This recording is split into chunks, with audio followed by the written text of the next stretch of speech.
ఉంటుండగా బట్టి వందనాలు చెల్లిస్తున్నాం. కెజక్క గారు మరి సారా మరి వరప్రసాద్ రెడ్డి అన్న దేవరం అందరు కలిసి సన్నీ ఎస్తేరు వీళ్ళంతా సేవకు వెళ్ళి క్షేమంగా మా మధ్యకి తిరిగి వచ్చాను. ఆయన చక్కగా వాక్య పరిచయం చేసుకొని వారు తిరిగి వచ్చుటకు ప్రయాణంలో అక్కడ మరి మీటింగ్స్ లో మీరు కృప చూపించారు. వందనాలు చెల్లిస్తున్నాం తండ్రి. మరి అక్కను అన్నను ఆ సారాను దేవరంను ఎస్తేర్ను సంపూర్ణ ఆరోగ్యాలతో నింపి కాపాడినందుకు సన్నని కూడా వందనాలు చెల్లిస్తున్నాం. ఇప్పుడు చేరవచ్చిన ప్రతిష్టని బట్టి వారి కుటుంబాన్ని బట్టి వందనాలు చెల్లిస్తున్నాం తండ్రి. జూమ్కి మీరే తోడుగా ఉండి చక్కగా నడిపించమని ఈరోజు వాక్యం చెప్తున్న బిడ్డను మరుగుపరిచి వాక్యం మంచి వాక్య సందేశం మాకు అందించమని పాట పాడుతున్న వేదానం అలాగే మాకు అందరి కుటుంబాలను మీ సన్నిధిలో పెడుతున్నాం. మీరే దేవుని ఆశీర్వాదాలతో కుమ్మరించి వాక్యం చెప్తున్న షారాన్ని కూడా మరి సిద్ధపరిచి నడిపించమని చేరవచ్చిన మా అందరిని బట్టి మీకు మరొకసారి వందనాలు స్తుతులు చెల్లిస్తూ యేసయ్య పరిశుద్ధమైన ఘనమైన నామం బట్టి ప్రార్థించడి వేడుకుంటున్నాం తండ్రి. ఆమేన్. ఆమేన్. అందరి పనులు ఇప్పుడు మన మధ్య ఉన్న వేదమని పాట పాడి వినిపిస్తారు. వేద పాడతాను. జిమ్లో చేరవచ్చిన పరిశుద్ధ స్త్రీలందరికీ యేసు నామమున వందనాలు. పాట పాడుకుందామమ్మా, దేవుని స్తుతిస్తాం. నాదు జీవితము మారిపోయినది, నిన్నాశ్రయించిన వేళ నన్నాదుకుంటివి ప్రభువా. నాదు జీవితము మారిపోయినది, నిన్నాశ్రయించిన వేళ నన్నాదుకుంటివి ప్రభువా. చాలునయ్య దేవా ఈ జన్మ ధన్యమే ప్రభువా.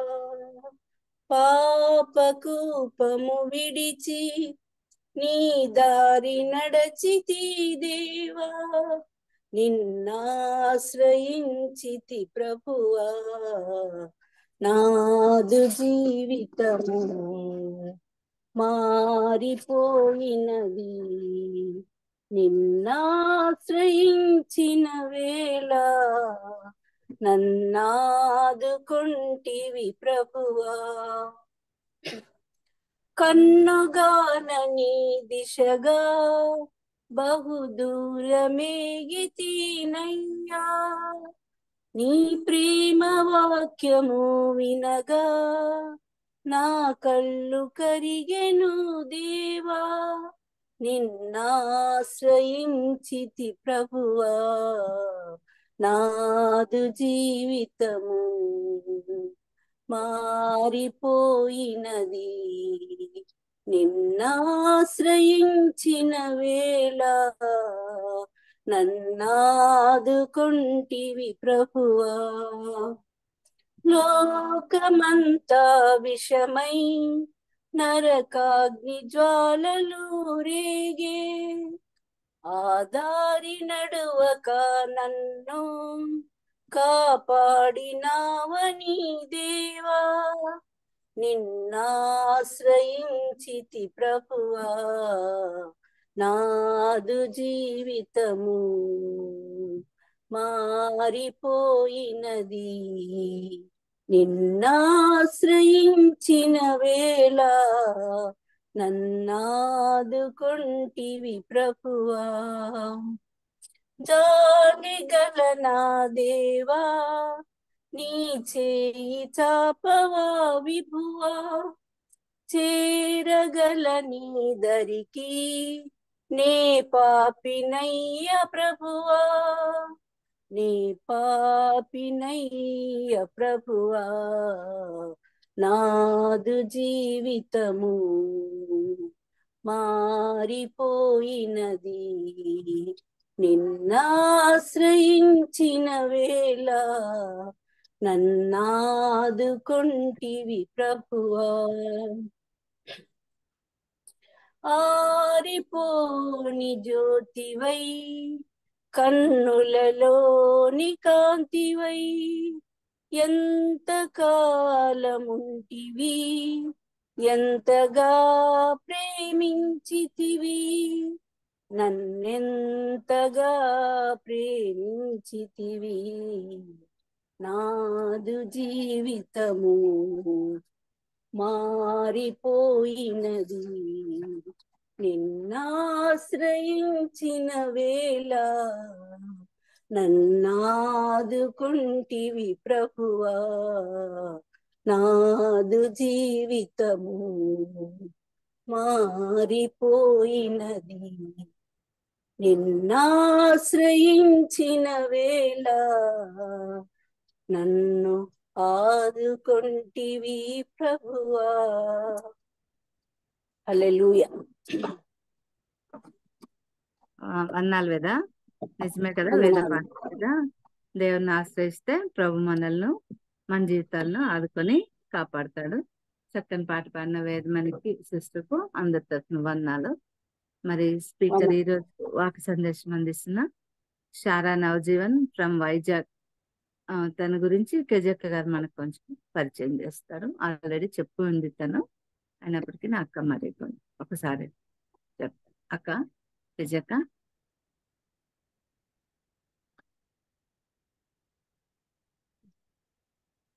అక్క యాడ చెప్తారులేమ్మా, సరే అలసిపోయారు కదా. సరే ఓకే. తిను అమ్మాయి ఇంతకు షారా నవజీవన్ గురించి చాలా మందికి తెలుసు. షారా మొన్న కూడా ఒకసారి వాక్యం చెప్పింది. లియాన్ గురించి వాక్యం చెప్పినప్పుడు అందరు విన్నారు. తర్వాత కూడా తను తన సాక్ష్యాన్ని రిమైండ్ చేసింది కూడా ఒకసారి క్లుప్తంగా. ఇక్కడ పెద్ద జైన గారి కూతురు రూత్ సుభాషిణి, తన పేరు జాన్సన్ బ్రదర్.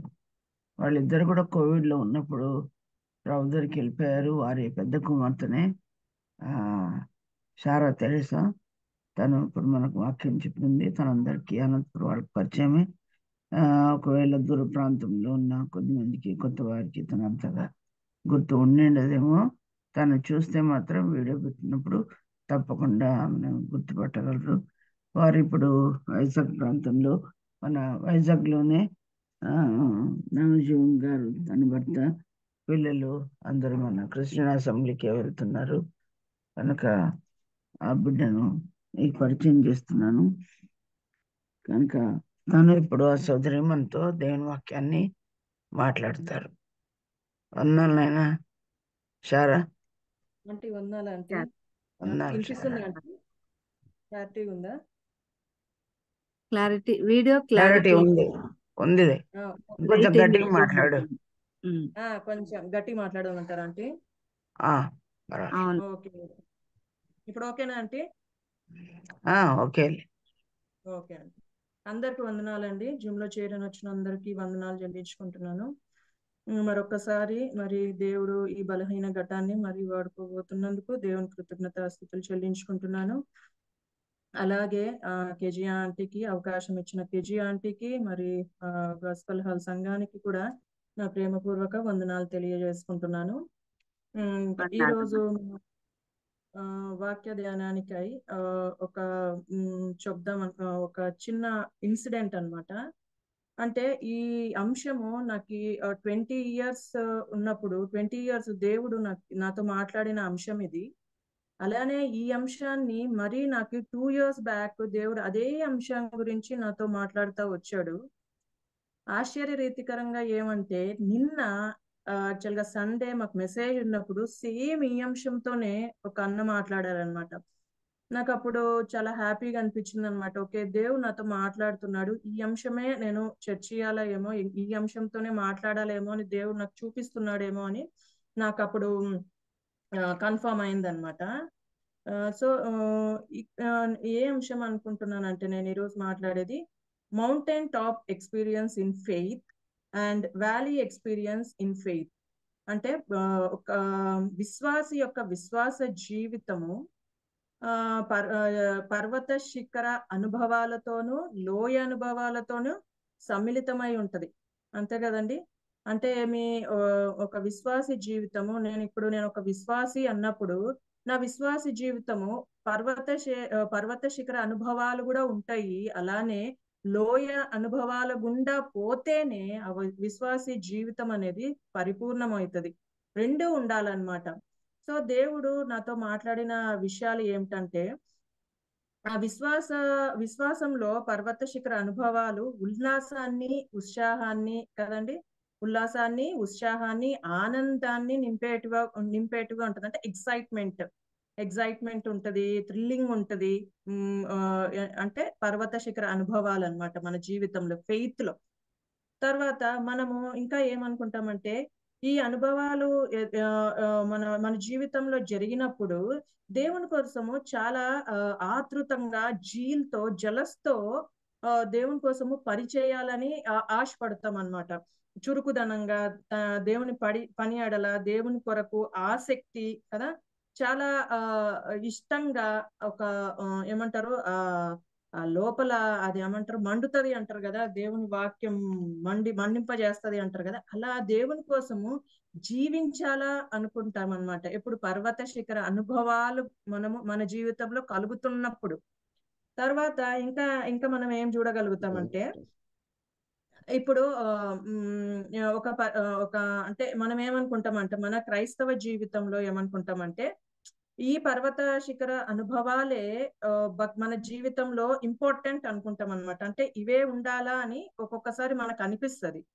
కానీ దేవుడు నాకు వేసిన క్వశ్చన్ ఏమంటే, నీకు మౌంటైన్ టాప్ ఎక్స్పీరియన్స్ ఉన్నప్పుడు దేవుణ్ణి ఏ చురుకుదనంతో అయితే, ఏ ఆసక్తితో అయితే, ఏ ఆతృతతో అయితే, ఏ జాయ్తో అయితే దేవుణ్ణి నువ్వు సేవించావో, అలా లోయ అనుభవంలో గుండా నువ్వు వెళ్తున్నప్పుడు అంటే దేవుడు నిన్ను దాని నుండి వెళ్ళడానికి అనుమతించినప్పుడు, అదే ఉత్సాహంతో, అదే చురుకుదనంతో, అదే జాయ్తో నువ్వు వెళ్ళగలుగుతావా, ఆ లోయ అనుభవంలోకి నువ్వు వెళ్ళగలుగుతావా అనే క్వశ్చన్ ఆ క్వశ్చన్ తో దేవుడు నాతో మాట్లాడినాడండి.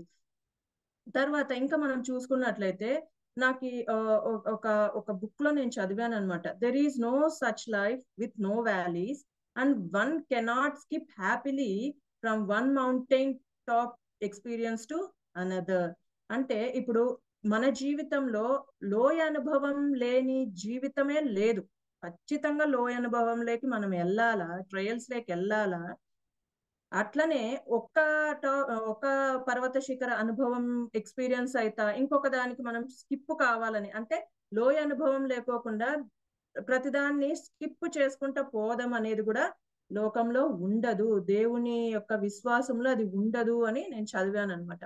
ఇంకొకటి చెప్పారు, మనం ఒక హ్యాండ్ మనం చూసుకున్నట్లయితే, ఒక ఈ ఫింగర్స్ చూసుకున్నట్లయితే, ప్రతి ఒక్క ఫింగర్ ని మనము ఒక పర్వత శిఖర అనుభవం అయిన ఎక్స్పీరియన్స్ అయితే, దాని కింద ఉండేది ఖచ్చితంగా అది లోయ అనుభవం అని నాకు తెలియజేయబడినారు అనమాట.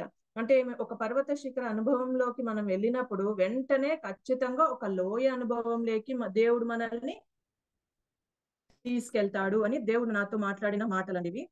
సో ఈరోజు మన వాక్య ధ్యానానికే 1వ రాజుల గ్రంథం 19వ అధ్యాయము 1వ రాజుల గ్రంథం 19వ అధ్యాయం నుండి చదువుతాను. 2వ వచనం నుండి చదువుతానండి.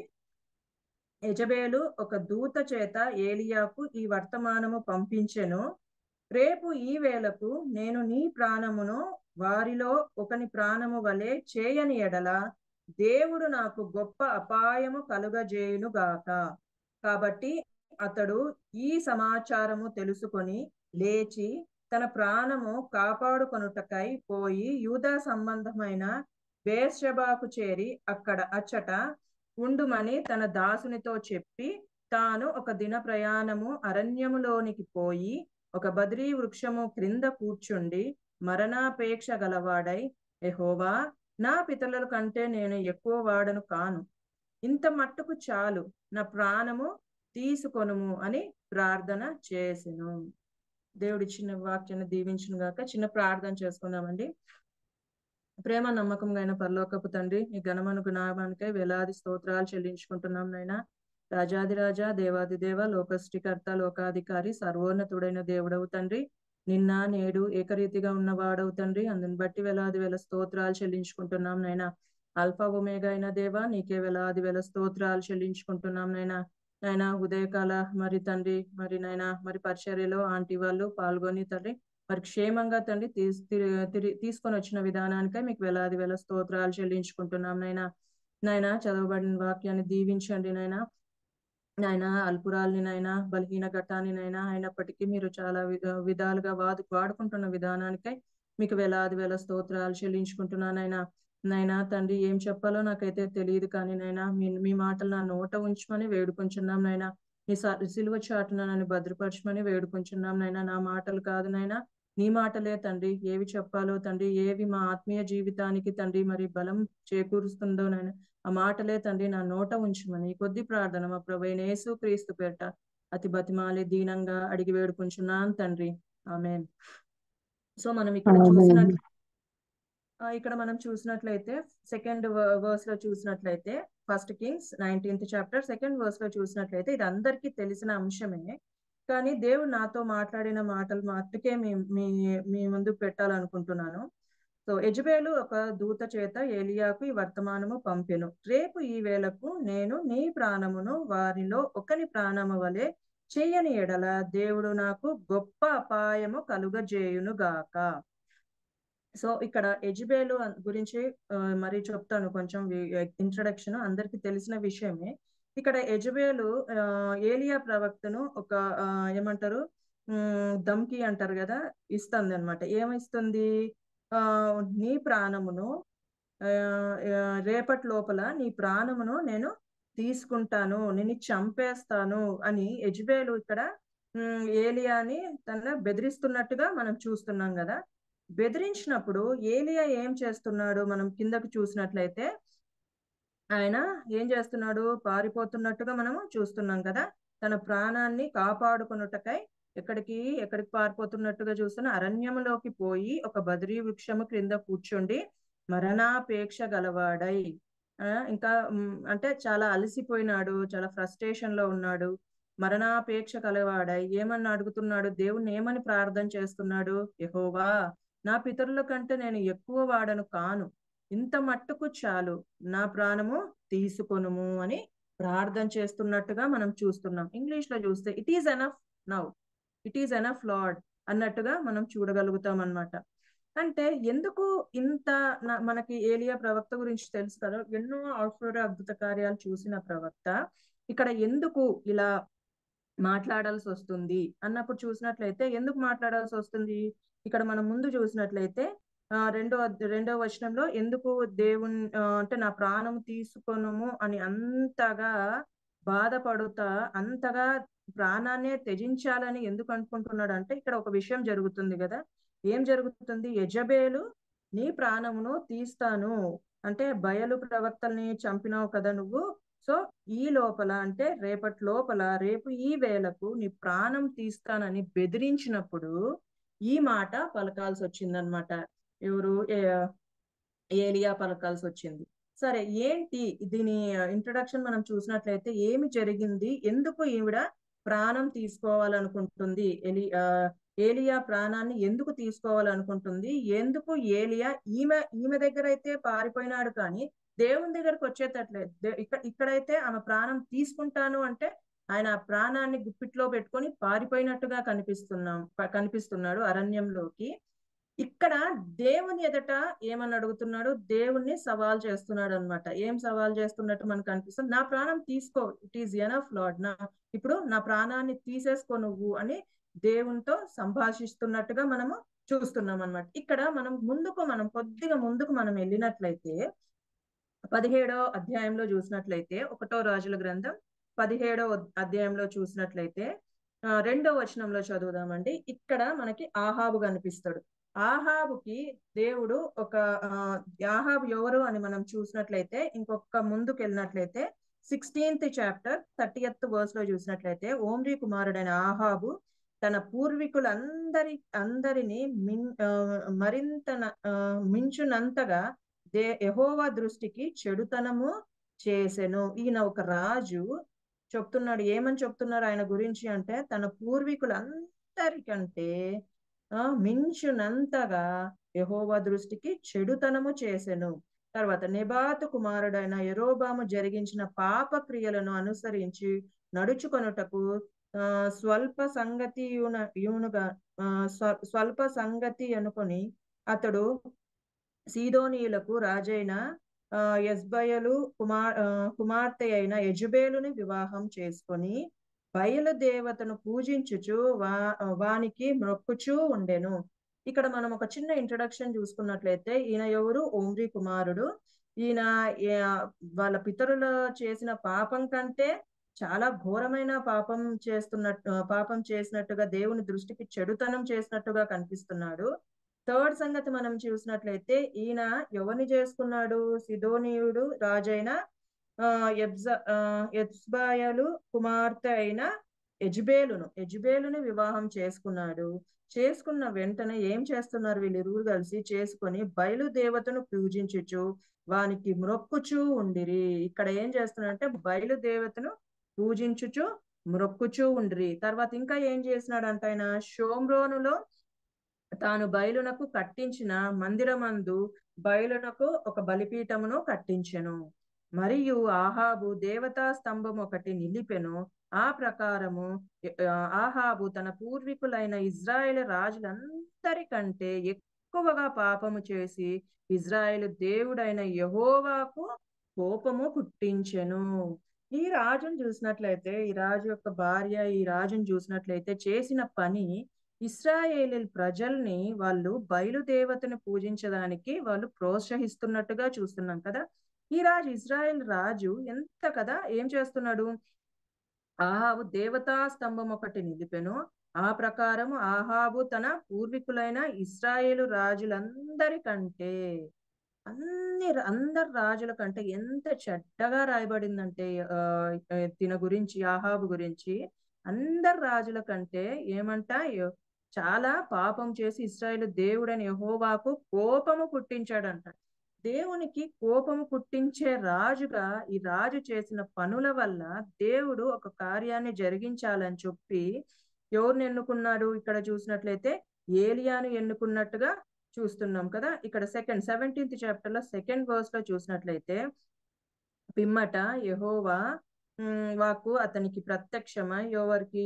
ఏలియాకు ప్రత్యక్షమై నీవు పైన చూసినట్లయితే ఫస్ట్ వర్స్ అంతటా గిలాదు కాపురస్తులు సంబంధియగు తిష్బీయుడైన ఏలియా ఆహాబు నొద్దకు వచ్చి ఎవని సన్నిధిని నేను నిలవబడి ఉన్నానో ఇశ్రాయేలు దేవుడైన ఆ యెహోవా జీవము తోడు నా మాట ప్రకారముగాక ఈ సంవత్సరంలో మంచైనను వర్షమైనను పడదని ప్రకటించెను. ఈ రాజుకి దేవుడు బుద్ధి కలుగ చేయాలని చెప్పి ఏలియాని ఎన్నుకొని ఏలియాని ఆ రాజు దగ్గరికి పంపించి ఏం చెప్పమని చెప్తున్నాడు? యెహోవా జీవము తోడు నా మాట ప్రకారము కాక ఈ సంవత్సరంలో మంచైనను వర్షమైనను పడదని ప్రకటించెను. ఇక్కడ ఏలియాకి అంత ఈజీ ఏమి ఇది కాదనమాట. ఒక రాజు దగ్గరికి వెళ్ళి రాజు సముఖమందు నిలబడి ఈరోజు ఇప్పుడు నుండి మంచైనను వర్షమైనను కురవదు అని చెప్పడం అంటే చాలా అంత ఈజీగా అయిపోయే పని కాదు కదా. రాజు ఎదుట అంత నిలబడినప్పుడు రాజు ఏమన్నా చేయొచ్చు కదా, తన ప్రాణాన్ని కూడా తీయచ్చు. వెంటనే అక్కడ ఉండే వాళ్ళందరినీ పిలిపించి ఆయనను తీసుకొని వెళ్ళిపోయి చంపించేయచ్చు. కానీ అంత ధైర్యంగా ఏలియా నిలబడినాడు కదా. మనం ఎగ్జాంపుల్ ఏం తీసుకోవచ్చు? ఎగ్జాంపుల్ గా మనం చెప్పొచ్చు అంటే రాజు అంటే సరే మన ప్రెసిడెంట్ ప్రైమ్ మినిస్టర్ అనుకున్నాం. ఆ ప్రెసిడెంట్ కన్నా ప్రైమ్ మినిస్టర్ ముందు కన్నా వెళ్ళి దేవుడు మనకి ఏమైనా చెప్పాడు అనుకో, నువ్వు ఇలా వీళ్ళని విసిగిస్తున్నావు కదా, ఎగ్జాంపుల్ గా చెప్తున్నాను, ఇట్లా క్రైస్తవులను విసిగిస్తున్నావు కదా, ఇప్పుడు నుండి నీకు ఇలా జరుగుతుంది అని చెప్పమన్నప్పుడు మనం అంత ధైర్యంగా వెళ్ళి చెప్పగలుగుతామా? మన క్వశ్చన్ మార్క్ కదా. కానీ ఏలియా అట్లా కాదు కదా, చాలా ధైర్యవంతుడుగా మనకు కనిపిస్తున్నాడు కదా. ఆ రాజు సముఖమందు నిలబడి అది ప్రకటిస్తున్నట్టుగా మనం చూస్తున్నాం. తర్వాత ఏమైంది? ప్రకటించిన వెంటనే దేవుడు ఒక పని చేస్తున్నాడు కదా. పిమ్మట యెహోవా వాక్కు అతనికి ప్రత్యక్షమై నీవు ఇచ్చట నుండి తూర్పు వైపునకు పోయి యోర్దానుకు ఎదురుగానున్న కేరీతు వాగు దగ్గర దాగి ఉండుము. ఇక్కడ దేవుడు ఏం చెప్తున్నాడు ఏలియాకు, నువ్వు వెళ్ళి తూర్పు వైపునకు వెళ్ళి కేరీతు వద్ద దాగి ఉండుము, ఆ వాగు నీరు నీవు త్రాగుదువు, అచ్చటికి నీకు ఆహారము తెచ్చునట్లు నేను కాకోలములకు ఆజ్ఞాపించుతునని అతనికి తెలియజేయగా. సో దేవుడు ఏం చెప్తున్నాడంటే, ఇక్కడ రాజు దగ్గరికి వెళ్ళాడు ఏలియా, చక్కగా మాట్లాడినాడు, ధైర్యంగా మాట్లాడినాడు. దేవుడు అన్నాడు, సరే ఇప్పుడు నీ అంటే నీ లైఫ్ కి థ్రెట్ ఉంది కాబట్టి దేవుడు ఏం చెప్తున్నాడంటే ఒక సలహా ఇస్తున్నాడు, నువ్వు వెళ్ళిపోయి తూర్పు వైపునకు పోయి యోర్దాన్ ఎదురుగానున్న కేరీతు వాగు దగ్గర ఉండుము, దాగి ఉండుము, అక్కడ దాచుకో కదా.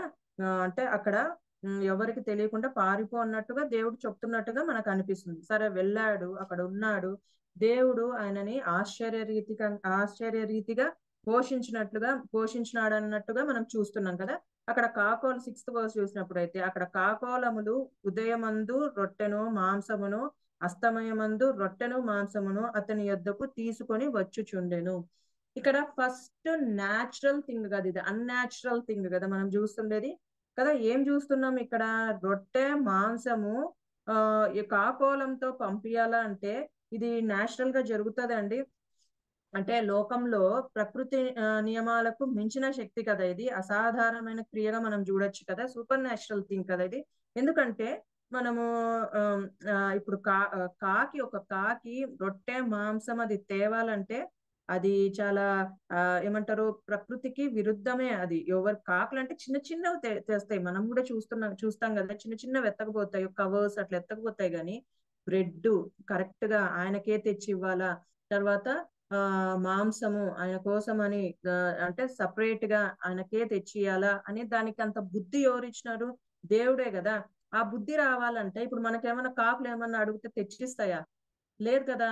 ఎందుకంటే అవి దాని నైజం కాదు, అది ఆ ప్రకృతి రీత్యా అది దాని నైజం కాదు. కానీ దేవుడు ఇక్కడ అసమానమైన రీతిలో ఏం చేస్తున్నాడు, మాంసమును రొట్టెను ఎవరికి ఇచ్చి పంపిస్తున్నాడు, ఏలియాకి ఇచ్చి పంపిస్తున్నాడు. మనం ఫస్ట్ చూసినట్లయితే ఇక్కడ ఒక అన్యాచురల్ థింగ్ అవుతున్నట్టుగా మనం చూస్తున్నాం. నెక్స్ట్ కిందకి వెళ్ళినప్పుడు అయితే 8th verse లో చూసినట్లయితే దేవుడు ఆ వాగు ఎండిపోయిన తర్వాత ఎక్కడికి పోమంటున్నాడు ఏలియాని, సారేపతు అను ఊరికి పోయి అక్కడ ఉండుము, నిన్ను పోషించుటకు అచ్చటనున్న యొక్క విధవరాల్ని నేను సెలవిచ్చి తిని. అందుకు అతడు లేచి సారేపతుకు పోయి, ఇది మనకు అంతా తెలిసిన విషయమే కదా. సారేపతికి వెళ్ళాడు, అక్కడ ఆమె ఏమి ఒక కొంచెమే పిండి, అంటే తన బిడ్డకి తనకి కొంచెం పిండి ఉంది, అంత నూనె ఉంది కదా, అంతే. ఆ 2 అప్పం చేసుకొని చనిపోదాము తినేసి, ఇంకా ఎందుకంటే కరువు వచ్చేసింది కాబట్టి చనిపోదాము అని అనుకున్నప్పుడు దేవుడు ఏలియాని అద్భుత రీతిగా ఆమె దగ్గరకు పంపించినప్పుడు ఆయన ఏమంటాడు, వెళ్ళి ఆమె నీళ్లు తేబోతుండగా అతడు ఆమెను మరలా పిలిచి, నాకు ఒక రొట్టె ముక్కను నీ చేతితో తీసుకొని రమ్మని చెప్పగా, అందుకనే నీ దేవుడైన యెహోవా జీవంతోడు తొట్టిలో పట్టెడు పిండియు బుడ్డిలో కొంచెము నూనెయు నా యొద్ద ఉన్నవే గాని అప్పం ఒకటైనను లేదు. మేము చావక ముందు నేను ఇంటికి పోయి వాటిని నాకును నా బిడ్డకు సిద్ధము చేసుకొని కొన్ని పుల్లలు ఏరుటకై వచ్చి తిని అని చెప్పినప్పుడు ఏమంటాడు ఏలియా, ఏమంటాడు, భయపడవద్దు, పోయి నీవు చెప్పినట్లు చేయుము. అయితే అందులో నాకు ఒక చిన్న అప్పము మొదట చేసి నా యొద్దకు తీసుకొని రమ్ము అని చెప్పినప్పుడు ఆమె విని సరే తన బిడ్డ తన ప్రాణాలు పక్కన పెట్టి ఆయన మాట విని ఆయన యందు విశ్వాసం ఉంచి ఏం చేస్తుంది, ఒక చిన్న అప్పము తీసుకొని వచ్చినప్పుడు ఏం చేస్తున్నాడు, అది భూమి మీద వర్షము కురిపించే వరకు ఆ తొట్టిలో ఉన్న పిండి తక్కువ కాలేదు, గుడ్డిలో నూనె అయిపోలేదు. ఇశ్రాయేలీ దేవుడైన యెహోవా సెలవిచ్చుచున్నాడు అనేను.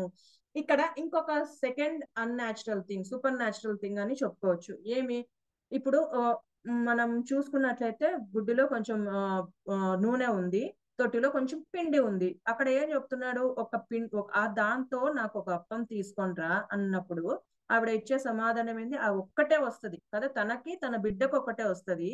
సో నాకి నా బిడ్డకు ఒకటే వస్తది, అది తిని మేము చనిపోవాలనుకుంటున్నాం, ఎందుకంటే ఇప్పుడు మేము ఈ కరువు కాలంలో మేము బతకలేము అన్నప్పుడు ఏలియా ఏం చెప్తాడు? భయపడవద్దు కదా. మనకు అక్కడ చూస్తున్నట్లయితే భయపడవద్దు, ఫస్ట్ నువ్వు వెళ్ళి నా కోసం తీసుకొని రా, తీసుకొని వచ్చి నాకు ఇచ్చినప్పుడు తొట్టిలో పిండి ఏం కాదంట, తక్కువ కాదు, గుడ్డిలో నూనె అయిపోదు అని సెలవిచ్చినప్పుడు ఇక్కడ సేమ్ అదే జరుగుతున్నట్టు ఉంది కదా. సో ఇది కూడా ఒక సెకండ్ చూసినట్లయితే మనము, ఇది కూడా ఒక సూపర్ న్యాచురల్ థింగే. అది ఎట్లా అనిపిస్తుంది అంటే మనకి మన మన జీవితంలో చూసినట్లయితే అట్లా జరుగుతాదా? జరగదు కదా, ఇది అన్యాచురల్ థింగ్ కదా. తర్వాత కింద చూసినట్లయితే తొట్టిలో ఉన్న పిండి తక్కువ కాలేదు, యెహోవా ఏలియా ద్వారా సెలవిచ్చిన ప్రకారము తొట్టిలో ఉన్న పిండి తక్కువ కాలేదు, గుడ్డిలో ఉన్న నూనె అయిపోలేదు. ఏదైతే ఏలియా చెప్పాడో ఇలా జరుగుతుంది ఇట్లా అంటే ఈ తొట్టిలో ఉండే పిండి నీకు తక్కువ కాదు, నూనె అయిపోదు అని ఏదైతే వాక్కు ఏలియా చెప్పాడో అదే దేవుడు ఇక్కడ నెరవేరుస్తున్నట్టుగా మనం చూస్తున్నాం. ఇది మనము థర్డ్ అన్నట్టుగా మనం చూసుకోవచ్చు కదా. ఫస్ట్ ఏమి అక్కడ మనం చూసినట్లయితే 17వ అధ్యాయంలో మనం చూసినట్లయితే దేవుడు ఏం చెప్తున్నాడు, ఏలియా ఏం చెప్తున్నాడు? ఫస్ట్ ఇక్కడ ఏమి వర్షాలైనను మంచు అయినను పడదు అన్నప్పుడు పడలేదు కదా. ఆయన ఏదైతే మాట చెప్పాడో ఆ మాట ప్రకారం అది విన్నట్టుగా మనం చూస్తున్నాం. అది ఫస్ట్ అయినప్పుడు. సెకండ్ ఏం చూస్తున్నాము? కాకోలము చేత ఆయన పోషింపబడినట్టుగా మనం చూస్తున్నాం. థర్డ్ ఇంకొకటి చూస్తున్నట్లయితే ఇక్కడ మనం చూస్తున్నట్లయితే ఆయన చెప్పిన ప్రకారమే, యెహోవా ఏలియా ద్వారా సెలవిచ్చిన ప్రకారమే తొట్టిలో పిండి అయిపోలేదు, గుడ్డిలో నూనె అయిపోలేదు. అది ఫోర్త్ చూసినప్పుడు. ఫిఫ్త్ మనం చూసినట్లయితే కిందకు వచ్చినట్లయితే యెహోవా నా దేవ, తర్వాత ఏమైతుందంటే తన బిడ్డ చనిపోయినప్పుడు, సారెపతు స్త్రీ బిడ్డ చనిపోయినప్పుడు ఆమె వచ్చి నీ బిడ్డ నా చేతికి, ఆమె వచ్చి అడుగుతది కదా, ఆమె ఏలియాతో, దైవజనుడా నా యొద్దకు నీవు రా నిమిత్తం ఏమిటి? నా పాపము నాకు జ్ఞాపకము చేసి నా కుమారుని చంపుటకై నా యొద్దకు వచ్చితివా అని మనవి చేయగా అతడు ఏం చేస్తున్నాడు? అప్పుడు నీ బిడ్డను నా చేతికి ఇమ్మని చెప్పి ఆమె కౌగిటిలో ఉన్న వానిని తీసుకొని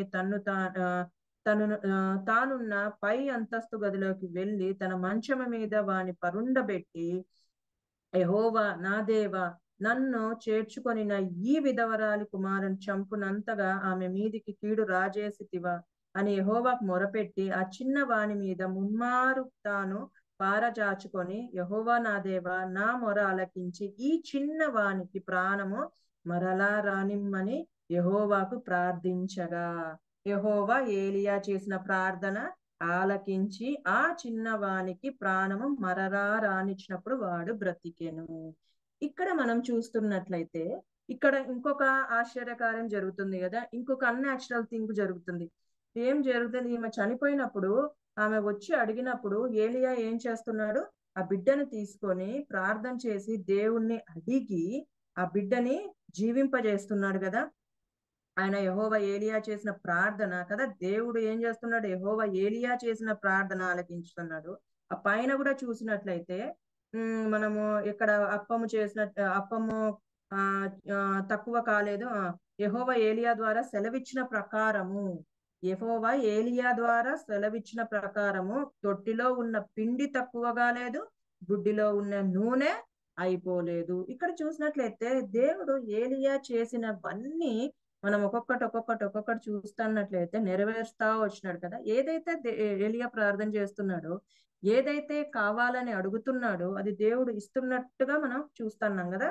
సరే, తర్వాత నెక్స్ట్ కిందకు వెళ్ళినట్లయితే 18th చాప్టర్ లో చూసినట్లయితే అనేక దినములైన తర్వాత 3వ సంవత్సరమందు యెహోవా వాక్కు ఏలియాకు ప్రత్యక్షమై, నేను భూమి మీద వర్షము కురిపింపబోచున్నాను, నీవు వెళ్ళి ఆహాబును దర్శించుమని సెలవీయగా, ఇక్కడ దేవుడు మరి అంటున్నాడు, నువ్వు వెళ్ళి ఆహాబును దర్శించు, ఇంకా నేను మళ్ళీ వర్షాన్ని కురిపింపజేస్తాను అని చెప్పినప్పుడు ధైర్యంగా ఏలియా వెళ్ళినట్టుగా మనం చూస్తున్నాం కదా. మధ్యలో ఒబద్యా కనిపిస్తాడు కదా. ఒబద్యా కనిపించి ఒబద్యాకు చెప్తాడు కదా ఏలియా. 10th verse లో చూసినట్లయితే 7th verse, ఒబద్యా మార్గమందు పోవుచుండగా 7th verse లో అండి, 18th chapter 7th verse లో చూసినట్లయితే ఒబద్యా మార్గమున పోవుచుండగా ఏలియా అతనిని ఎదుర్కొనెను.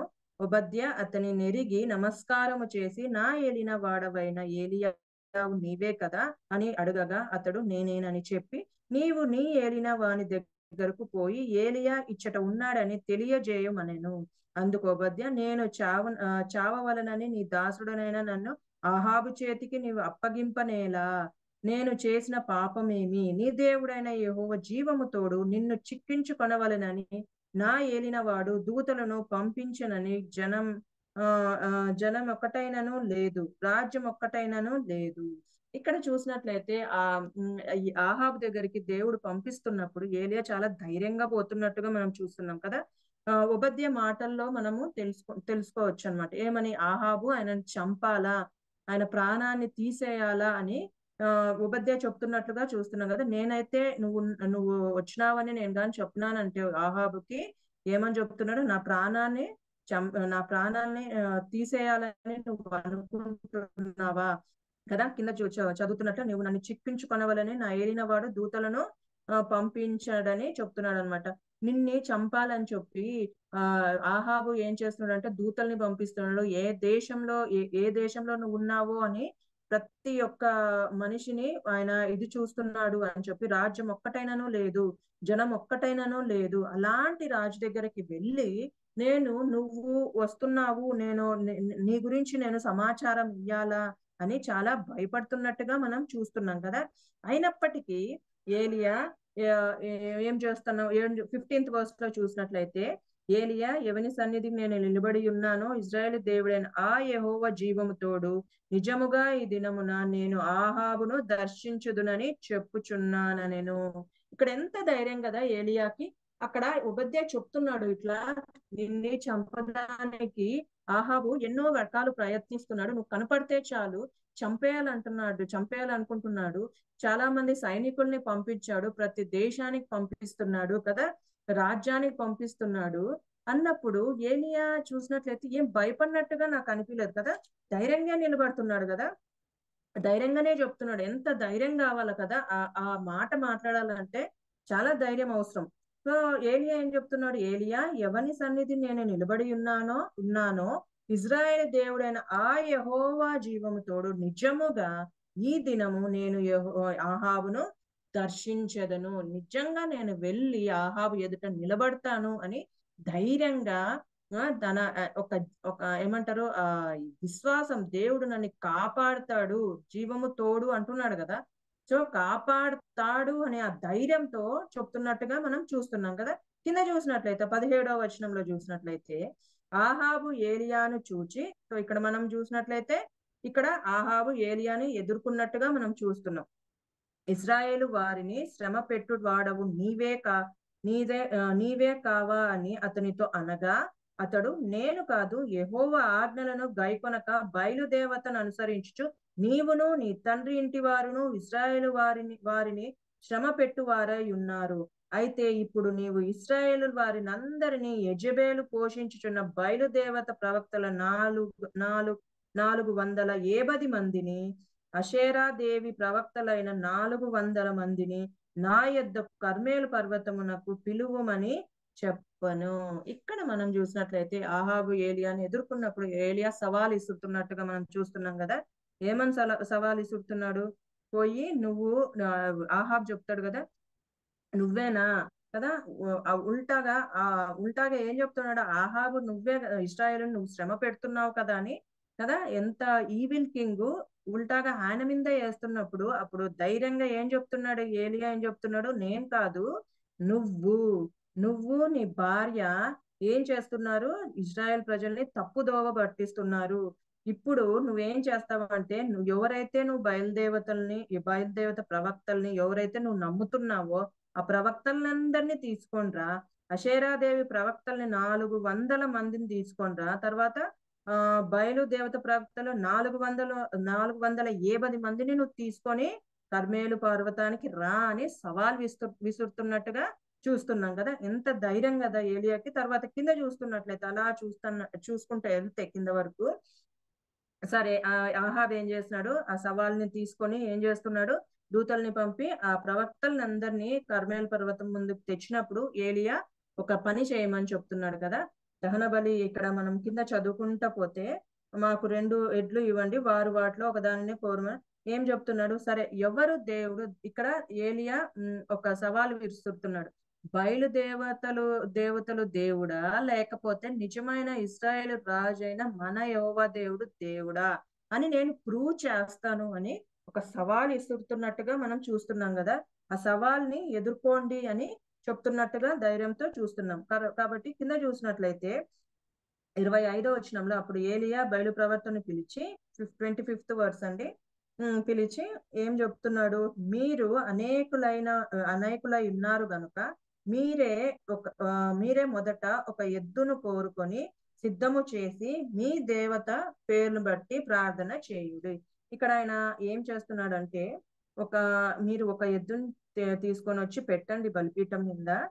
మీ దేవుడు నిజమైన దేవుడైతే మనం ఏమి అంటినవసరం లేదు. దేవుడు పైన నుండి అగ్నిని, ఏ దేవుడైతే ఆ పైన నుండి అగ్నిని రప్పించి దాన్ని కాల్చి వేస్తాడో ఆ దేవుడే నిజమైన దేవుడని ఏలియా చెప్తున్నప్పుడు, ఇక్కడ పైన ఇంకొంచెం పైనకి వెళ్ళి చూసినప్పుడు అప్పుడు ఏలియా యెహోవా ప్రవక్తలైన వారిలో నేను ఒకడనే శేషించి ఉన్నాను, అయితే బయలునకు ప్రవక్తలు 470 మంది ఉన్నారు. ఇక్కడ ఏలియా ఇశ్రాయేలును కూడా ఒక సవాల్ విసురుతున్నాడు. ఏమని?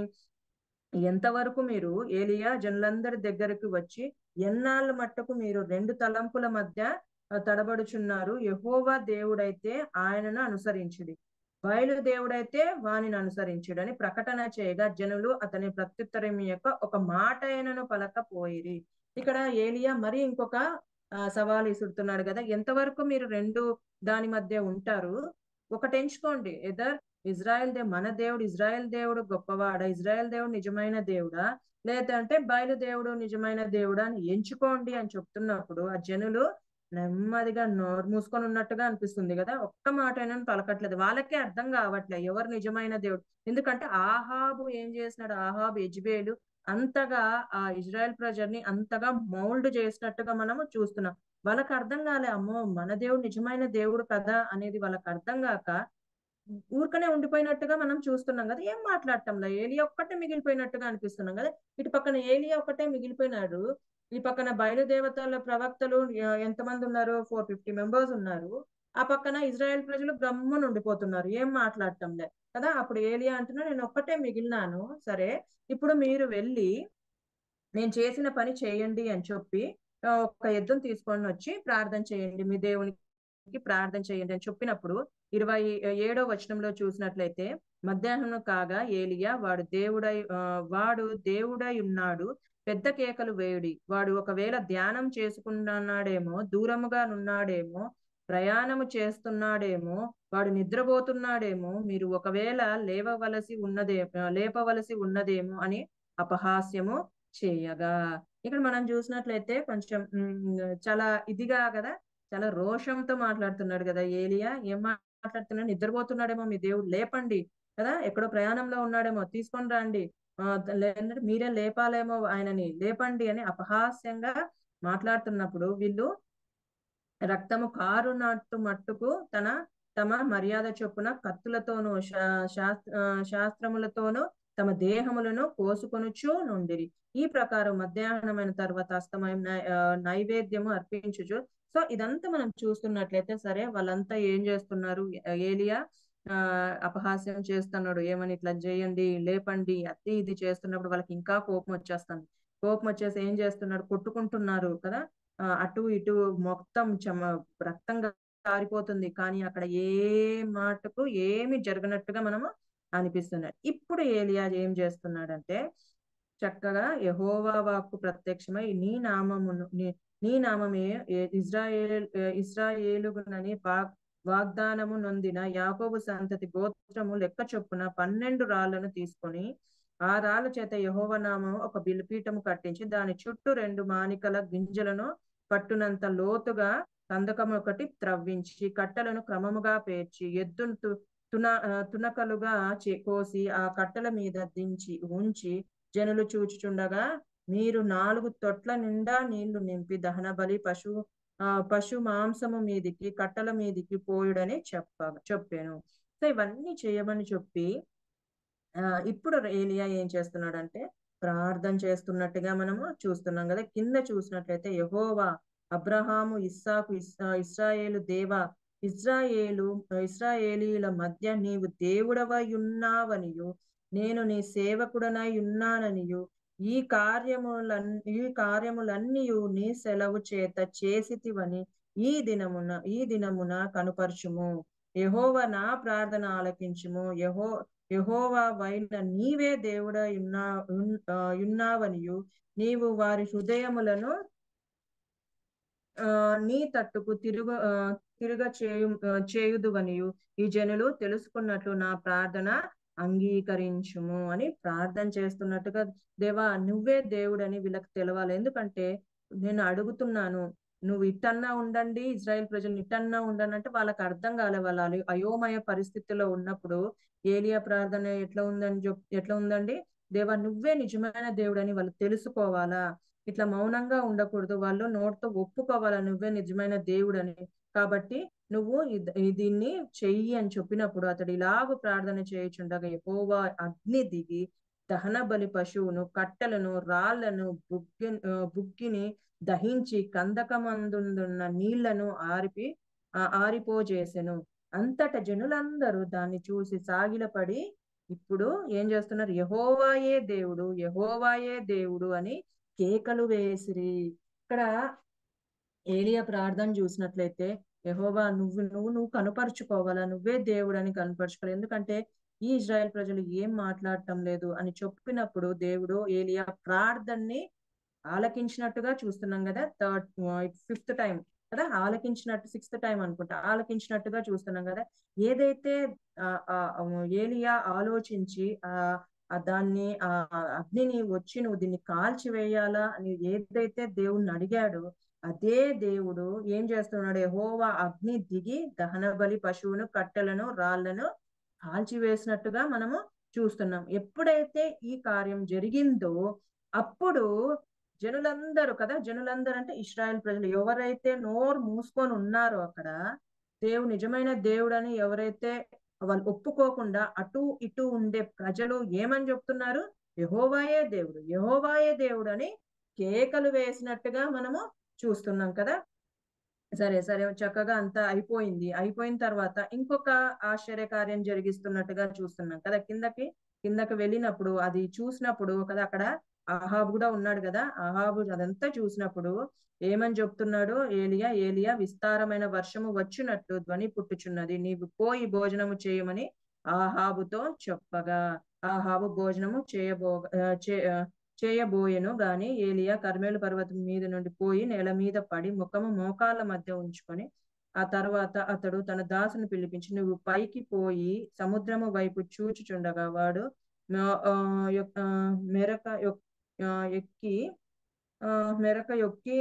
ఎక్కి పారజూచి ఏమీ కనబడలేదని అతడు ఇంకా 7 మార్లు పోయి చూడమని చెప్పాను.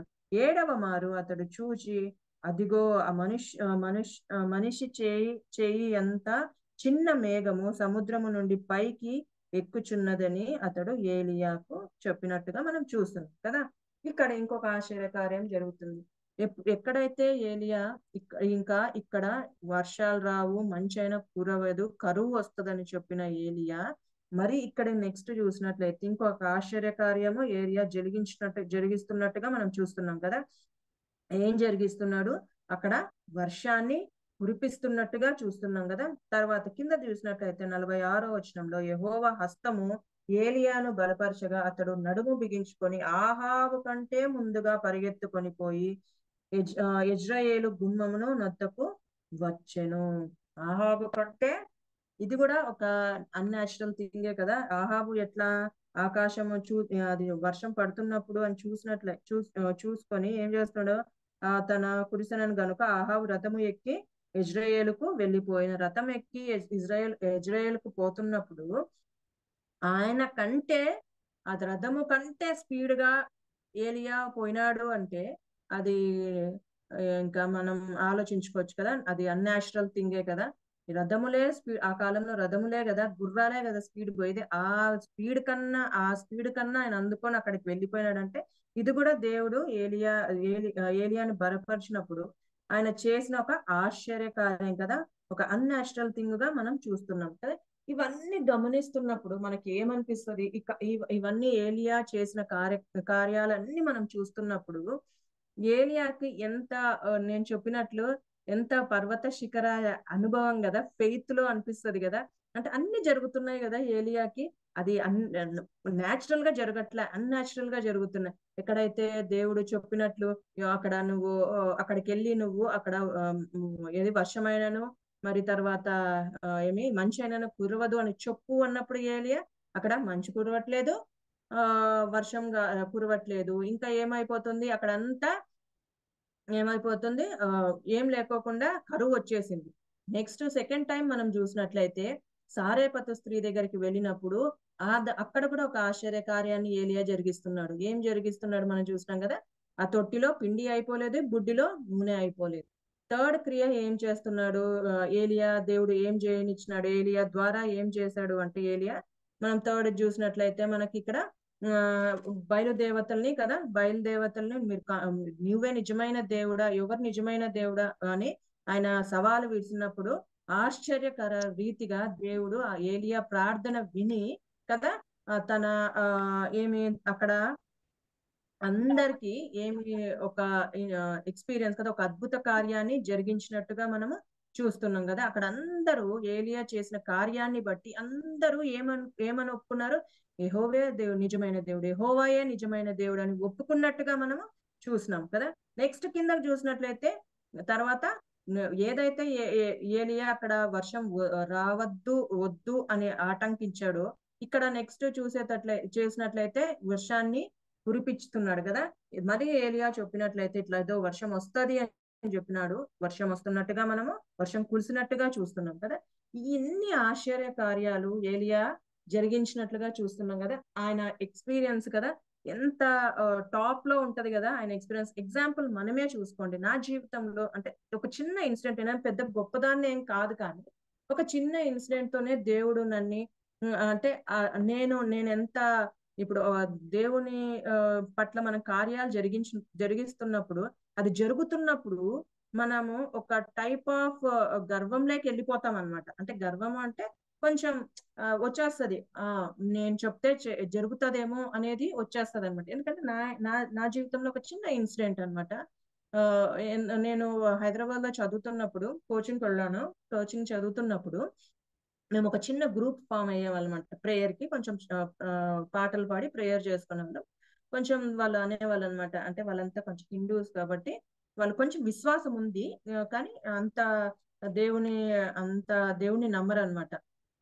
దేవుడు అంటే ఓకే మంచి దేవుడు అనేది వాళ్ళకు ఉందన్నమాట. సరే అని చెప్పేసి మేమంతా కూర్చొని పాటలు అవి పాడుకునే వాళ్ళు అనమాట. అయితే ఒక పాప ఒకసారి ఏమైందంటే తన సర్టిఫికేట్స్ ఎక్కడి నుండో కొరియర్ నుండి వస్తే అది మధ్యలో ఎక్కడ మిస్ అయిపోయింది అనమాట.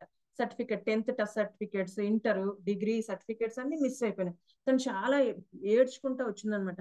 చారా ఇట్లా ఇప్పుడు సర్టిఫికేట్స్ అన్ని ఎక్కడో వెళ్ళిపోయినాయంట, నాకు ఏం చేయాలో అర్థం కాల, 3 days అయిపోయిందంట అది వచ్చి, మరి నాకు ఇప్పుడు ఆ సర్టిఫికేట్స్ కావాలని నేను ఇక్కడ అప్లై చేయడానికి అన్నప్పుడు తను అనింది ఏం చేయాలో నాకు అర్థం కాలే, నాకు ఏం సిచ్యుయేషన్ తోచట్లేదు, అంత నాకు అంధకారంగా ఉంది, మరి ఆ సర్టిఫికేట్స్ లేకపోతే నా జీవితం ఏమి అన్నప్పుడు నేను సరే ప్రార్థన చేద్దాము, నువ్వు విశ్వసిస్తున్నావా దేవుడు నిజమైన దేవుడు అంటే యేసుక్రీస్తు నిజమైన దేవుడు అని నీకు తెలుసా అంటే మా ఇంట్లో ఒప్పుకోరు, కానీ నాకు కొంచెం ఉంది దేవుని ఎట్లా కొంచెం భయం ఉంది, ఈయనే నిజమైన దేవుడు అని తెలుసు నాకు అంటే సరే ప్రార్థన చేద్దామని అట్లా 3 days ప్రేయర్ చేసామన్నమాట. ఇది నిజంగా జరిగింది చెప్తున్నాను. 3 days ప్రార్థన చేసినప్పుడు ఒక పోలీస్ స్టేషన్ నుండి మాకు అక్కడ ఉన్నప్పుడు ఫోన్ వచ్చింది అనమాట. తన సెల్ కి ఫోన్ వచ్చి నువ్వు కలెక్ట్ చేసుకోమ్మా సర్టిఫికేట్స్ అని ఫోన్ వచ్చింది అనమాట. సరే అని చెప్పేసి తను పరిగెత్తుకుంటూ వచ్చింది. షారా నీ ప్రార్థన దేవుడు అంగీకరించినాడు, చూడు మనకు సర్టిఫికేట్స్ దొరికినాయి, అట్లా పోలీస్ స్టేషన్ నుండి ఫోన్ వచ్చింది, ఇట్లా వెళ్దామా అంటే ఫస్ట్ మనం వార్డెన్ అడుగుదాం, మనం అట్లా పోలీస్ స్టేషన్ కి అట్లా ఈజీగా వెళ్ళిపోకూడదు కదా అంటే సరే ఆ వార్డెన్ ఏం చేస్తున్నాడంటే ఇంకొక ఆయన ఇచ్చి పంపించాడు అనమాట. సరే పోలీస్ స్టేషన్ కి వెళ్ళాము, అక్కడ సర్టిఫికేట్స్ తీసుకున్నాం అనమాట. దాంట్లో ఒక సర్టిఫికేట్ మిస్ అయింది, డిగ్రీది అనుకుంటా, డిగ్రీ సర్టిఫికేట్ మిస్ అయింది. సరే పాప చాలా బాధపడుతుంది, అయ్యో మనం ప్రార్థన చేసినాం కదా, నువ్వు ప్రార్థన చేస్తావు కదా షారా, ఇంకొకసారి ప్రార్థన చేయవా, నాకు ఇది దొరుకుతుంది అంటే మనకేమనిపిస్తుంది, అబ్బా నేను ప్రార్థన చేస్తే ఉంటది కదా, అవునవును చేద్దాం చేద్దాం అని చెప్పేసి సరే అక్కడే నిలబడుకొని ప్రార్థన చేసాం. ఇట్లా సర్టిఫికెట్స్ దేవా మరి ఇట్లా సర్టిఫికెట్స్ నేను ప్రార్థన చేశాను, పాపం తను ఏడుస్తుంది, ఇట్లనే చేశాను. నాకు మరీ అంత ప్రార్థన అక్కడ రాదు, ఎందుకంటే చిన్న చిన్న ప్రార్థనలే కదా, మనం అంతగా చేయలేము అక్కడ. సో చిన్నగా చేశాను అనమాట. చిన్నగా చేస్తే నిజంగా చెప్తున్నాను, ఆ నిమిషానికి ఫోన్ వచ్చింది తనకి. ఫోన్ వచ్చి వాళ్ళ వాళ్ళ మేనమామని ఏదో ఫోన్ వచ్చి, అమ్మ మనకు ఆ సర్టిఫికెట్ అయితే దొరకట్లేదు, కానీ నువ్వు కోర్టులోకి వెళ్ళి, కోర్టులో ఒక ఆయన జడ్జి ఉన్నాడంటే ఆ జడ్జి దగ్గరికి వెళ్ళి నువ్వు సంతకం పెడితే ఏదో సమ్ ఇస్తాడు సర్టిఫికెట్ అన్నారు. సరే అని చెప్పి, షరా కరెక్ట్ గా చూడు, నువ్వు ఎంత ప్రార్థన చేసా దేవుడు మనకి కార్యాన్ని జరిగించినాడు అంటే, సరే సరే సరే అనుకుంటే అందరం కలిసి మరి ఆ కోర్టుకి వెళ్ళామని. కోర్టు దగ్గర కూర్చొని ఆయన కూర్చోబెట్టినాడు, కొంచెంసేపు జడ్జి కూర్చోబెట్టి అవన్నీ సంతకాలు చేసి ఆ పాపకు సర్టిఫికేట్ ఇచ్చి మమ్మల్ని అందరినీ ఇంకా కారులో దింపించి పంపించేశాడు హాస్టల్. అట్లా అట్లా కొన్ని విషయాలు జరిగినప్పుడు నా జీవితంలో అంటే ఉంటది కదా మనకి, అబ్బా నేను ప్రార్థన చేసినప్పుడు నాకు ఎంత దేవుడు నా ద్వారా కార్యాలు జరిగించినప్పుడు అప్పటి నుండి వాళ్ళకు ఒక ఇంప్రెషన్ పడిపోయింది అనమాట. ఓకే, షారా మనం అందరు ప్రార్థన చేద్దాం, ఏదన్నా వచ్చినప్పుడు ఇష్యూ వచ్చినప్పుడు మేము అంతా కూర్చొని ప్రార్థన చేసేవాళ్ళం అనమాట. అట్లా కొన్ని జరుగుతా వచ్చాయి. తర్వాత ఏమైందంటే ఒక రోజు నాకు సడన్ గా బ్యాక్ పెయిన్ స్టార్ట్ అయ్యి సడన్ గా పట్టేసింది నడుము. సడన్ గా పట్టేసినప్పుడు వాళ్ళు అంటున్నారు, షారా నువ్వు ప్రార్థన చేస్తే జరుగుతుంది కదా, నువ్వు ప్రార్థన చేయండి. సరే అని ఎంత ప్రార్థన చేసినా నాకు ఆ నడుము నొప్పి అనేది తగ్గకపోతే నాకే ఒక రకమైన ఏంటి, నేను ప్రార్థన చేస్తే నడుము నొప్పి తగ్గట్లే, దేవుడు నా ప్రార్థన ఆలకించట్లేదా అని. సరే ఒక 10 days 5 days అట్లా చేశాను, ఇంకా నాకు చేత కాలే నా నడుము నొప్పి తగ్గడానికి. సరే మమ్మీ వాళ్ళు అన్నారు, నువ్వు వచ్చేసి అనంతపూర్కి వచ్చేసేయి అన్నాడు. సరే అని చెప్పి ఇంకా అనంతపూర్కి బయలుదేరిపోయాను అనమాట. 1 month ఏమో పట్టింది, 2 months పట్టింది ఆ నడుము నొప్పికి అనమాట. పోయి ఆ డాక్టర్స్ దగ్గరికి అందరికి చూపిస్తున్నప్పుడు ఏం లేదు, కొంచెం నరం బెణికిందమ్మ వెనకాల, ప్రాబ్లం ఏం లేదు, కొంచెం జాగ్రత్తగా ఉండు, ఈ చెప్పులు అనేది కొంచెం హీల్ వాడద్దు అట్లా ఇట్లా అని చెప్పి పంపించాడు. నాకు అప్పుడు కొంచెం చాలా ఇదైపోయింది అనమాట. అదేంది, నేను అంతగా అందరి కోసం ప్రార్థన చేసినాను కదా, అప్పుడు అన్ని జరిగినాయి, నా విషయానికి వస్తే ఏంటిది ఇంత, వాళ్ళ ముందరంతా దేవుడు కొంచెం షేమ్ గా నాకు అనిపించింది, షేమ్ గా చేసినాడు అని అని నా జీవితంలో అనుకున్నప్పుడు దేవుడు దీని ద్వారా నాతో మాట్లాడానండి, నిజంగా చెప్తున్నాను, దీని ద్వారా మాట్లాడినాడు. తర్వాత నాకు నెక్స్ట్ మనం వాక్య ధ్యానంలోకి వెళ్ళిపోయినప్పుడు ఏం మాట్లాడంటే దేవుడు, సరే ఇక్కడ ఏలియా అన్ని చేశాడు కదా, అన్ని ఆశ్చర్య కార్యాలు చేస్తా వస్తా అన్నాడు, కానీ ఒక్క చోట కింద 19th verse లో మనం చదివినప్పుడు ఏమైంది, ఇక్కడ యెజబేలు ఒక చిన్న థ్రెట్ ఇచ్చింది అంతే, ఏమి చంపడానికి ఎవరిని పంపించలేదు, ఏం చేయలేదు, ఒక చిన్న థ్రెట్ ఇచ్చింది. ఏమిచ్చింది ఆ థ్రెట్, రేపు ఈ వేళకు నీ ప్రాణాలు తీస్తాను అని థ్రెట్ ఇచ్చినప్పుడు ఎంత భయపడిపోయినాడు కదా ఏలియా. అసలు నాకి ఒక్కొక్కసారి అనిపిస్తది, అవును అంత ఆశ్చర్య కార్యాలు చేసినాడు కదా, మరి ఏలియా మరి ఎందుకు అంత చిన్న విషయానికి ఆమె వచ్చి సైనికుల్ని కూడా పంపిలేదు, పట్టుకోలేదు ఏలియాని, ఏం చేయలేదు, జస్ట్ ఊరికి ఒక థ్రెట్ ఇచ్చింది, ఇట్లా చంపుతాను నిన్ని అని బెదిరిస్తానే ఏలియా ఎంత భయపడిపోయినాడు కదా అన్నప్పుడు మనకు ఉంటది కదా, ఒక వర్డ్స్ లో ఉంటది కదా, యాకోబు రాసిన పత్రికలో ఉంటది కదా, 5:17 లో ఉంటది కదా, ఏలియా మన వంటి వాడే, అక్కడ ఇంకొక సందర్భంలో చెప్తాడు, కానీ దేవుడు అక్కడ రిక్కింపజేశాడు కదా, ఏలియా మన వంటి వాడే, మనకు కూడా కదా. ఏలియా ఎన్ని చేసినా కూడా ఒక చిన్న ఫియర్ అనేది వచ్చేసింది కదా, ఒక చిన్న భయం అనేది ఆయన జీవితంలో వచ్చినట్టుగా చూస్తున్నాం. ఎప్పుడైతే ఆ భయం అనేది వచ్చిందో ఏం ఏం మాట్లాడుతున్నాడు కదా, ఏం మాట్లాడుతున్నాడు మనం చూసినట్లయితే ఇక్కడ మన 4th verse లో చూసినట్టు ఇంత మంచి దేవునితో సంభాషిస్తున్నట్టుగా మనం చూస్తున్నాం కదా, గాడ్ ఇట్ ఈస్ ఎనఫ్, చాలు దేవా, ఇంకా నేను చెయ్యలేను, నా ప్రాణాన్ని తీసేసుకో అని చెప్తున్నాడు. ఇక్కడ మనం చూసినట్టయితే ఏలియా హీఈస్ లూజింగ్ హోప్ కదా, లాస్ ఆఫ్ హోప్ గా అది ఏమంటారు, ఆ హోప్ ని ఆయన లూజ్ చేసుకుంటున్నట్టుగా మనం చూస్తున్నాం. ఇంకొకటి స్టేట్ ఆఫ్ బీయింగ్ అలోన్, చాలా ఒంటరి జీవితం, ఒంటరిగా అయిపోయినట్టుగా ఏలియా మనము చూడగలుగుతున్నాం కదా, ఫీల్ అవుతున్నాడు కదా ఏలియా కదా, హోప్ లేనట్టుగా ఫీల్ అయిపోతున్నాడు, ఒంటరిగా ఫీల్ అయిపోతున్నాడు, నెగ్లెక్టెడ్ గా ఫీల్ అయిపోతున్నాడు. తర్వాత ఇంకా కంప్లైనింగ్ టు గాడ్ కదా, దేవుణ్ణి కంప్లైంట్ చేస్తున్నాడు, ఏమని, నువ్వు నాకు తీసేసుకో దేవా, నేను చాలు దేవా, నాకు ఇంకా నేను చెయ్యలేను దేవా, కదా, ఈ కార్యాన్ని నేను చేయలేను, భరించలేనిది నువ్వు తీసేసుకో, నా ప్రాణాన్ని నువ్వే తీసేసుకో అని దేవుని ఎదుట ప్రాధేయపడుతున్నట్టుగా అనిపిస్తుంది కదా. ఎంత బాధ ఉంటది. మనం కూడా అనుకోవచ్చు, అంటే నాతో దేవుడు మాట్లాడింది ఏమంటే, సరే అన్ని ఏలియా చేస్తున్నాడు కదా, మరి ఈ విషయంలో ప్రార్థన చెయ్యొచ్చు కదా అనుకుని నేను అనుకున్నట్లయితే కాదు. కానీ భయం అనేది ఎవరినైనా, ఎంత ప్రవక్తలనైనా మనల్నైనా ఆ భయము, ఆ బెరుకు అనేది దేవుని నుండి కొద్దిగా తప్పించేదిగా మనకు కనిపిస్తుంది అనమాట. కానీ అయినప్పటికీ మనం ఏం చేయాలా, దేవుని యందు నిరీక్షణ, విశ్వాసం ఉంచాలని దేవుడు నాకు నేర్పించాడు అనమాట. సరే, ఇది మనం చూసినట్లయితే, సరే కింద ముందుకు కింద చదువుకుంటా పోతే అక్కడ దేవుడు ప్రార్థన చేసినప్పుడు దేవుడు ఏలియాని కోపపడట్లే. ఏలియాకి దేవుడు కొన్ని మార్గాల గుండా అంటే వెళ్ళాలా అని సూచిస్తున్నట్టుగా మనం చూస్తున్నాం కదా. కింద కూర్చున్నప్పుడు ఫస్ట్ ఏం చేస్తున్నాడు, ఆయన ఫిజికల్ నీడ్స్ ని దేవుడు సాటిస్ఫై చేసినట్టుగా చూస్తున్నాం కదా. అప్పం ఇచ్చాడు, నీళ్ళు ఇచ్చినట్టుగా మనం చూస్తున్నాం, నిద్ర ఇచ్చినట్టుగా మనం చూస్తున్నాం కదా, పండుకొని ఇచ్చినట్టుగా చూస్తున్నాం కదా. ఎందుకంటే ఏలియా చాలా అలసిపోయినాడు. దేవునికి కూడా అర్థమవుతుంది పాపం ఏలియా పరిస్థితి కదా.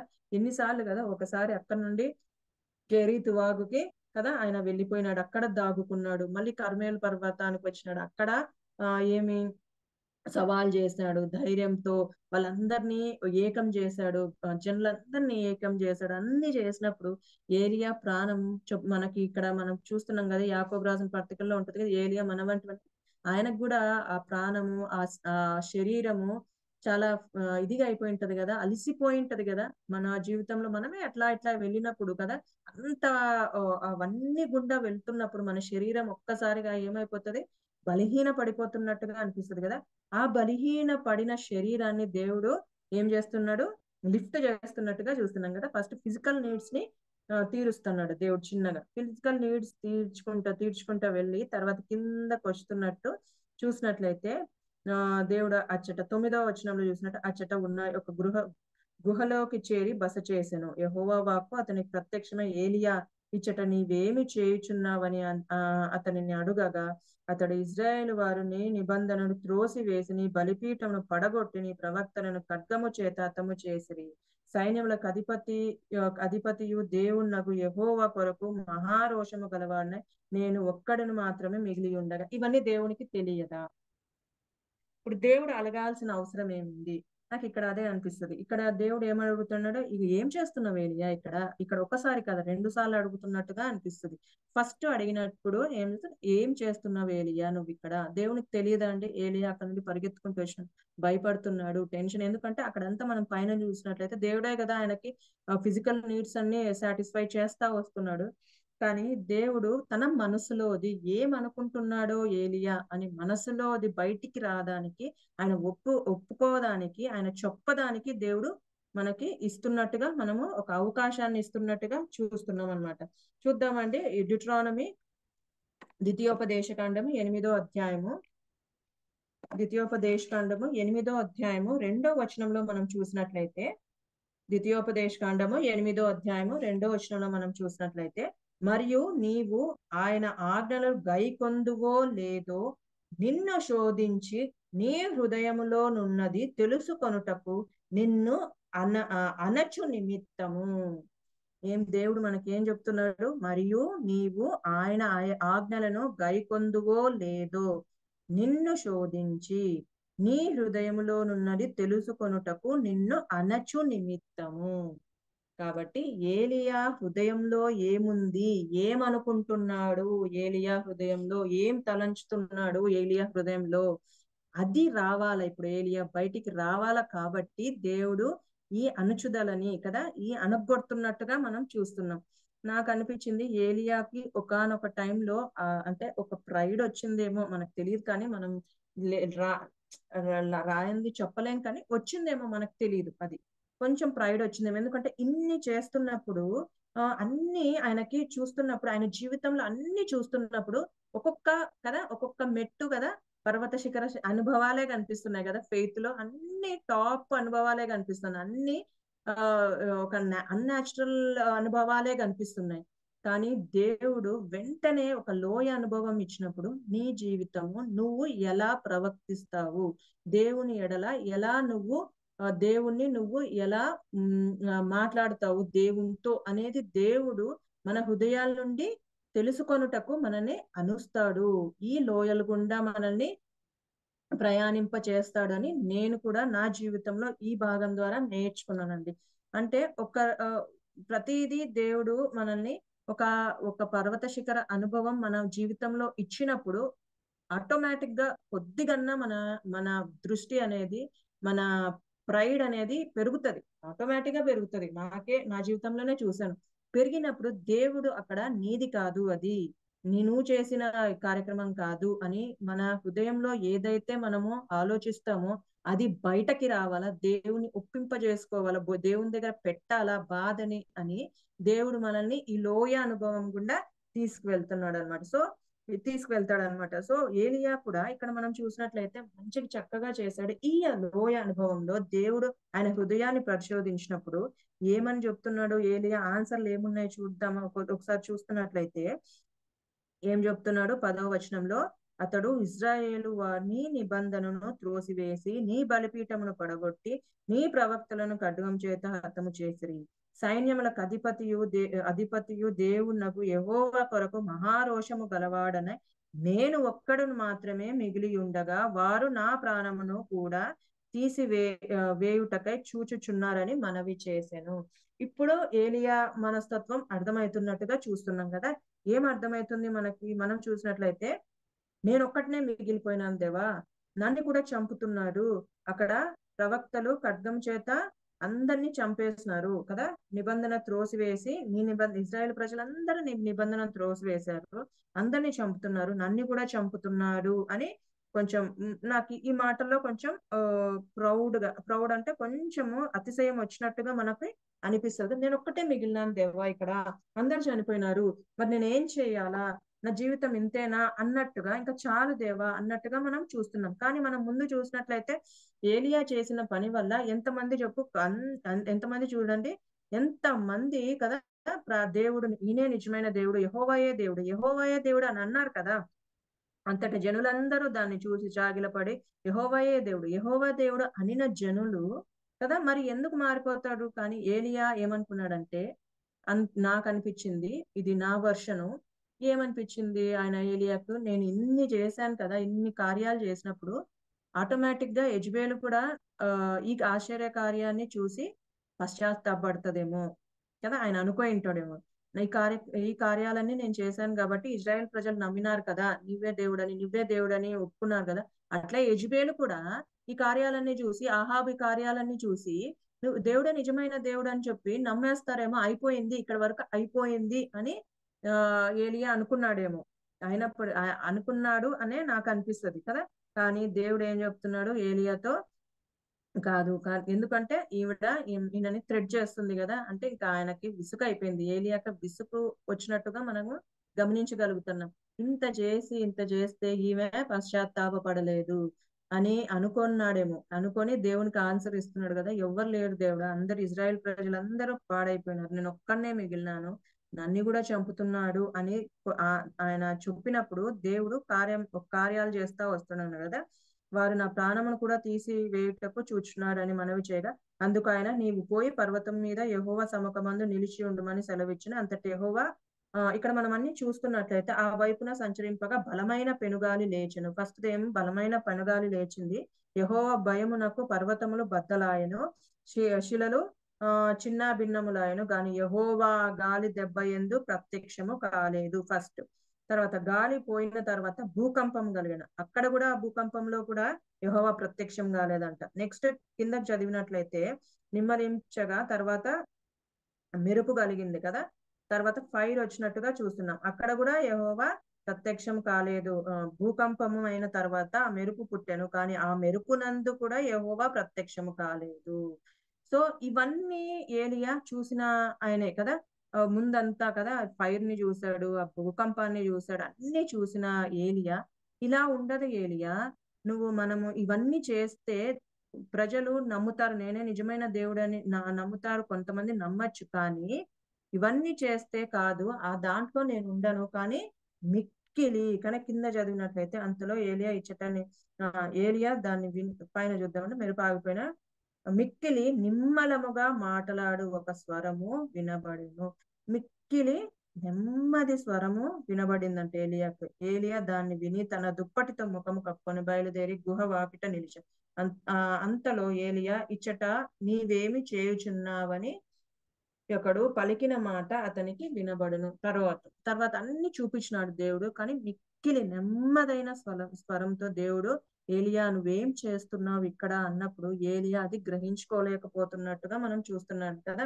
ఒక్కొక్కసారి దేవుడు ఆశ్చర్య రీతిగా అలాంటి అనుభవాలతో మాట్లాడొచ్చు. ఒక్కొక్కసారి దేవుడు ప్రతి ఒక్కరికి కదా చిన్న మాటతో కదా చిన్న మెల్లని స్వరంతో దేవుడు మాట్లాడే దేవుడుగా ఉంటాడు కదా. మన జీవితాల్లో కూడా మనకి అక్కడ చూసినట్లయితే యాకోబు జీవితంలో కూడా అంతే కదండి. యాకోబు జీవితంలో ఎవ్వరు లేరు కదా, అక్కడ ఎవ్వరు లేనప్పుడు ఆయన యాకోబు ఒక్కటే మిగిలినప్పుడు దేవుడు ఆయనను దర్శించినట్టుగా చూస్తున్నాం కదా. అలా ఇక్కడ దేవుడు ఒక్కొక్కసారి మనం ఏలియాకి అంటే చెప్తున్నాడేమో, ఏలియా ఇవన్నీ దాంట్లో కాదు, కానీ నేను నా స్వరం అంటే ఈ మెల్లని స్వరం ద్వారా కూడా దేవుడు ఏమి కార్యాలు జరిగించుతాడు అనేది ఏలియాకి చెప్తున్నట్టుగా చెప్పినప్పటికీ ఏలియా మరీ ఇంకొకసారి అదే చెప్తున్నాడు కదా. అందుకతడు ఇజ్రాయేల్ వారు నీ నిబంధన తోసివేసిరి, నీ బలిపీఠమును పడగొట్టిరి, నీ ప్రవక్తను ఖడ్గము చేత హతము చేసి సైన్యములకు అధిపతి యెహోవా దేవుడగు యెహోవా కొరకు మహారోషము గలవాడనై నేను ఒకడును మాత్రమే మిగిలి ఉండగా వారు నా ప్రాణము తీసుకొనుటక వచ్చున్నారని చెప్పను. మరి సేమ్ దేవుడు చాలా చిన్నగా స్వరంతో మెల్లని స్వరంతో అడుగుతున్నప్పటికీ కూడా ఏలియా అదే సమాధానం, ఏ సమాధానం అయితే ఆ ముందు అడిగినప్పుడు చెప్పాడు సేమ్ అదే సమాధానము చెప్తున్నట్టుగా మనము అనిపిస్తుంది. కాబట్టి దేవుడు ఏం చేస్తున్నాడు, ఆయన వేసిన క్వశ్చన్ కి ఆయన చెప్పిన సమాధానానికి దేవుడు ఏం చెప్తున్నాడు, నువ్వు వెళ్ళి కొన్ని పనులు చేయమంటున్నాడు కదా. ఇజ్రాయేల్ వారి మీద నింషి కుమారున ఏహూకు పట్టాభిషేకం చేయము, నీవు మారుగా ప్రవక్త ఉండుటకు ఎబెల్ మేహోల వాడైన షాపాతు కుమారుడైన ఎలీషాను అభిషేకము చేయుము. ఇక్కడ చూసినట్లయితే ఏలియా అదే సమాధానం ఇచ్చినప్పుడు దేవుడు ఇంకొకరిని ఆయన ప్లేస్ లో ఎన్నుకున్నట్టుగా మనము చూస్తున్నాం కదా.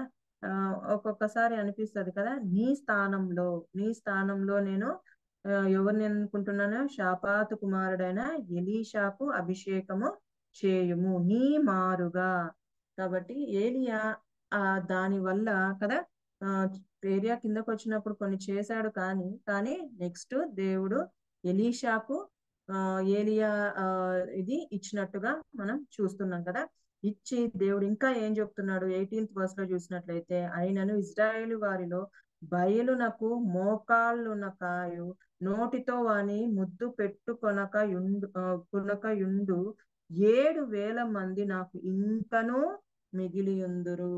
ఇక్కడ దేవుడు ఏలియాకి ఏం చెప్తున్నాడు అంటే, ఏలియా నువ్వు ఒక్కటే కాదు మిగిలి ఉండేది, ఇంకా బయలుదేవతకు మొక్కని వాళ్ళు ఎంతమంది ఉన్నారు, బయలుదేవతకి ముద్దు పెట్టుకోనని వాళ్ళు 7,000 మంది కదా. 7,000 మంది ఇంకా ఉన్నారు, నువ్వు ఒక్కటే కాదు అని ఏలియాకు దేవుడు చెప్తున్నట్టుగా చూస్తున్నాం కదా. ఇక్కడ మనం చూసినట్లయితే కొన్ని ఏలియాతో దేవుడు ఏం మాట్లాడినట్టుగా మనం చూస్తున్నాం. అయితే ఏలియా కొన్ని చేసిన కార్యాలు మరచిపోయి కొన్ని చోట్ల ఒక లోయ అనుభవంలోకి వచ్చేసరికి ఆయన భయపడిపోయి దేవునికి కదా కొంచెం ఆపోజిట్ గా మాట్లాడుతున్నప్పుడు దేవుడు అయినప్పటికీ ఏలియాని బలపరిచి కదా తన కార్యాన్ని చేసుకోవడానికి ఉపయోగిస్తున్నాడు. కానీ ఇక్కడ మనం దేవుడు ఏలియాకు కూడా సమాధానం ఇస్తున్నట్టుగా మనం చూస్తున్నాం కదా. ఏమని సమాధానం, నీకు మారుగా ఎలీషాను నేను అభిషేకం చేయము, నువ్వు తర్వాత నువ్వు ఒక్కటే కాదు ఏలియా, ఇంతమంది ఉన్నారు, ఇంతమంది బయలు ప్రవక్తలుకి మొక్కని వారు కూడా ఉన్నారు అని ఏలియాకి చెప్తున్నట్టుగా దేవుడు చూస్తున్నాడు. కాబట్టి మన జీవితాల్లో కూడా మనం ఒక్కొక్కసారి నేను చెప్పినట్లుగా కొన్ని అనుభవాలు గుండా మనం ఎన్నో మంచి అనుభవాలు గుండా దేవుడు విశ్వాసంలో మంచి మంచి అనుభవాలు గుండా వెళ్తున్నప్పుడు మనకు అదే లైఫ్ ఏమో ఇట్లనే ఉంటే బాగుంటదేమో అనుకుంటాం, కానీ దేవుడు మన జీవితంలో లోయ అనుభవం ద్వారా చాలా మాట్లాడతాడండి. దేవుడు ఏదైతే మనము దేవుని కోసము హ్యాపీగా ఉన్నప్పుడు మనం ఏదైతే దేవుని కోసం చేస్తామో, ఇష్టపడతామో, ఆ జీలు ఉంటదో, లోయ అనుభవంలోకి, కష్టాల అనుభవంలోకి మనం పోతున్నప్పుడు దేవుడు కొన్ని అనుభవాలు మనకు నేర్పిస్తాడు. కొన్ని ఏమేమి నేర్పిస్తాడంటే మన జీవితంలో మనం చూసినట్లయితే గాడ్ ఎగ్జామిన్స్ అస్. ఆ లోయ అనుభవం గుండా వెళ్తున్నప్పుడు దేవుడు మనల్ని పరీక్షిస్తాడనమాట.